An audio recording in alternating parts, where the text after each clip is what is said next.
bien que les leaders de l'opposition sachent l'exigence fondamentale de ces candidats consensuels, il y en a qui ont choisi de faire cavalier seul, en sachant bien que l'arme actuelle du RDPC pour gagner l'opposition, c'est la division de l'opposition. Malheureusement, la classe politique de l'opposition, un grand nombre de figures de l'opposition travaillent à maintenir, à faire que ce soit cette division de l'opposition qui triomphe. À l'heure actuelle, le conclave a lieu. Nous avons commencé, nous étions 11 partis, combien? Oui, 11. Il y a 3 que je ne nommerai pas, 2 surtout, qui tout de suite ont dit que non, et ils font cavalier seul. Il y a d'autres qui ont fait... SDF et PCRN? Non. C'est quoi? Non, je peux faire. Il y a SDF est en salle. Non, mais laissez-moi continuer. On a parlé des programmes communs. Alors, il y a donc des partis qui jouent la carte de la division, en fait, qui jouent à favoriser le RDPC. Nous allons certainement sortir de ce conclave tout à l'heure. Les candidats sont entre eux. Il y a un certain nombre de partis que je n'évoquerai pas ici. Il faudrait que les Camerounais sachent que ceux-là qui sont restés autour de cette idée de candidat consensuel sont ceux-là qui veulent vraiment le changement. Parce que vous savez, l'opposition camerounaise souffre de 3 péchés qu'on peut dire capitaux. Les leaders surtout, le messianisme, le narcissisme et le communautarisme. Voilà les 3 péchés capitaux dont souffrent les leaders politiques camerounais. Bon, quelqu'un va dire l'égocentrisme, mais enfin, tout cela entre dans l'égocentrisme. Et malheureusement, ces gens ont réussi à capter l'attention et voir la fidélité d'un certain nombre de nos compatriotes pour des raisons ou comme d'autres. Mais au lieu de servir une cause nationale, comme celle du candidat consensuel, ils servent plutôt leur ego, leur satisfaction. Vous ne pouvez pas accuser. Là, vous dites que vous ne voulez pas citer les partis politiques en question. Non, il n'a rien cité. Je n'ai rien cité. Moi, j'imagine le PCRN qui a un programme politique qui est nettement opposé à celui du RDPC, donc vous n'accuserez pas le PCRN de mèche avec le RDPC. Non, je ne dis pas qu'ils sont de mèche avec le RDPC, mais ils sont des alliés, par leur attitude, ils sont des alliés de fait du RDPC.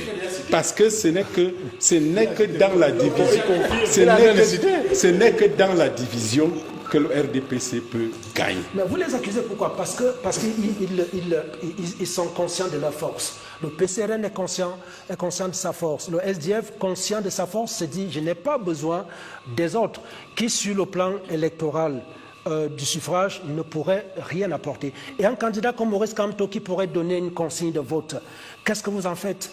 Parce que la consigne de vote de Maurice Kamto... Finissons d'abord avec les partis que vous évoquez là. Oui.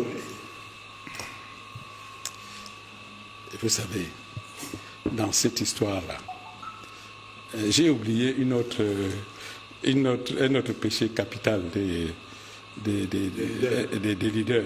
Il y a l'illusionnisme. Non? L'illusionnisme. Vous savez, M. Bonnet, si vous faites la politique demain, débarquez dans n'importe quel arrondissement avec 10 t-shirts. Vous comprenez? Voilà, je suis parti Bonnet. Tout de suite, vous allez avoir les gars qui vont prendre les 10 trucs. Vous allez rentrer à Yaoundé en disant que « Oh, je suis installé à Gomzap ». Et vous convoquez une convention. Les gars, là, avec les 10 t-shirts, là, ils vont venir à votre congrès. Mais les élus qu'ils ont dans les différentes représentations démentiront ce que vous dites quand même. Attention. Quand on parle des élus, à l'heure actuelle, il faut voir la représentation en termes électifs des différents partis politiques. Quand on a des élus dans 1 ou 2 départements, on ne peut pas partir là prétendre qu'on a... Non, on ne peut pas. Or, qu'est-ce qui se passe? Les implantations ou les contrôles ou les influences de nos partis politiques sont n'importe comment, ils sont localisés. Ce n'est par la mutualisation des forces et des capacités que nous pouvons faire un résultat satisfaisant. Et maintenant, à l'heure actuelle, c'est la seule arme dont nous disposons, arriver à avoir ce candidat consensuel, de manière à ce que, sur la base d'un programme commun minimal, un programme de réforme, sur la base d'un mandat de transition au cours duquel doivent être mises en œuvre un certain nombre de réformes, et sur la base d'une équipe qui est constitué par tous ceux-là qui font partie de ce processus, qu'on peut valablement défier le RDPC. Et ceux, de mon point de vue, ceux-là qui font tout avec des prétextes divers pour pouvoir faire que cette unité ne soit pas possible, ils vont se satisfaire et ça va se terminer par des scores de 2%, 3%, 6% ou des choses comme celle-là. Pas plus que ça. Pas plus que ça, malheureusement. Alors... Bonjour les enfants, c'est papa. Mon mur est un asile psychiatrique à ciel ouvert et ma salle d'attente est toujours bondée. Bienvenue à la clinique les enfants. Ça c'est la situation à l'intérieur des partis, à l'intérieur des candidats qui ont été retenus pour l'élection présidentielle. Ils sont dans une logique de impossible coalition. C'est-à-dire que Célestin Bédjigui accuse le SDF et le PCRN. Donc ils accusent Cabral Libi et Joshua Oshi d'être des complices de fait du RDPC. C'est pas les forces du changement qui sont en train de dire ça. C'est pas moi, Valsero, qui suis en train de dire ça. Non. Ça, ce sont les 12 apôtres. C'est le débat au milieu du cercle des 12 apôtres. Ils ont décidé de tenter une coalition. Là, par exemple, ils commencent à se faire des coups bas. Il commence à se faire des coups bas. Donc, Célestin Bédjigui sait très bien ce qu'il est en train de faire. Il a décidé de venir mouiller le PCRN, de venir mouiller Cabral Libi et Joshua Oshi. Ok? Il dit que non, Cabral Libi a décidé qu'il passe seul. Mais nous, on vous avait déjà dit que le plus dur, c'est de croire en ces 12 apôtres. Aucun d'eux n'est venu pour gagner. Ils ne peuvent faire aucune coalition. Ce n'est pas possible parce qu'ils n'ont pas le projet de gagner. Donc, Cabral Libi, donc, lui, il a décidé qu'il fait cavalier seul. Joshua Oshi a décidé que lui fait cavalier seul parce que les deux là ne peuvent coaliser avec personne. C'est pas moi qui le dis, c'est Célestin Bédjigui. Donc ils sont des alliés de fait du RDPC. Maintenant, eux, ils sont restés encore là-dedans. C'est-à-dire que Bédjigui, ça c'est la première imposture. C'est Célestin Bédjigui, un rampant du RDPC, qui ne suivit que par rapport au mariage incestueux qu'il avait au RDPC. C'est lui qui est assis sur la table pour juger les candidats de l'opposition. Pour juger de la rectitude des candidats de l'opposition, c'est Célestin Bédjigui qui dit que Cabral ou bien Joshua Oshi sont des pions du RDPC. Que lui, il est quoi? Que lui, il est quoi? Donc, on est déjà dans une situation où on marche derrière la tête en l'air. Il n'y a pas d'opposition, il n'y a rien. C'est des rigolos. Ils ont tous un mandat, c'est de s'annuler les uns les autres. Donc, quand vous voyez d'abord le gros là, ceux qui disaient que oh, Maurice Kamto n'a qu'à choisir un candidat et le soutenir. Non, c'est parce que vous voulez le mettre dans les problèmes. Vous savez que ce truc pue. Donc, on est encore, par exemple, sur ceux qui ont fait le groupe de Fumban. Ça, c'est le groupe de Fumban. OK?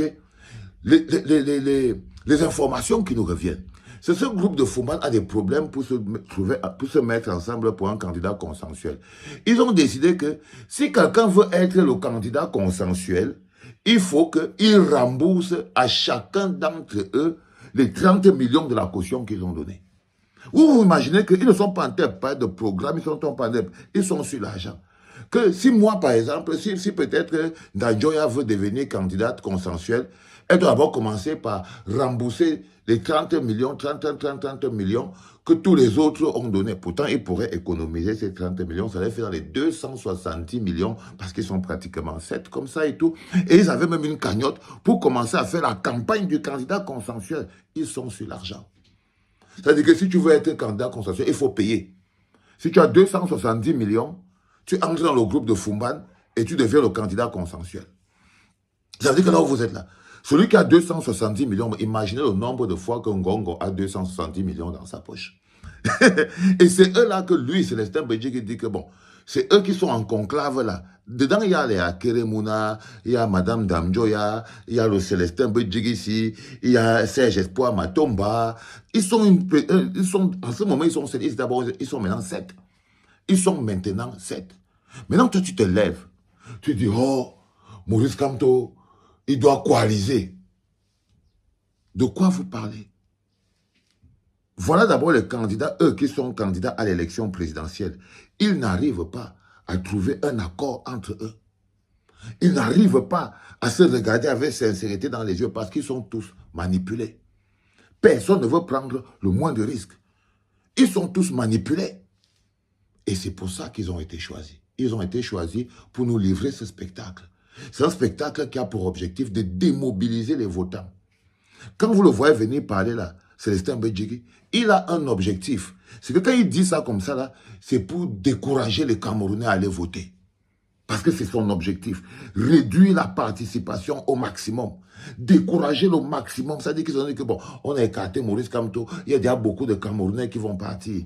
Maintenant, on va démontrer aux autres Camerounais, entre accusations, entre les 12 apôtres qu'ils ont choisis, ils vont s'accuser maintenant entre eux chacun de ne pas vouloir la coalition.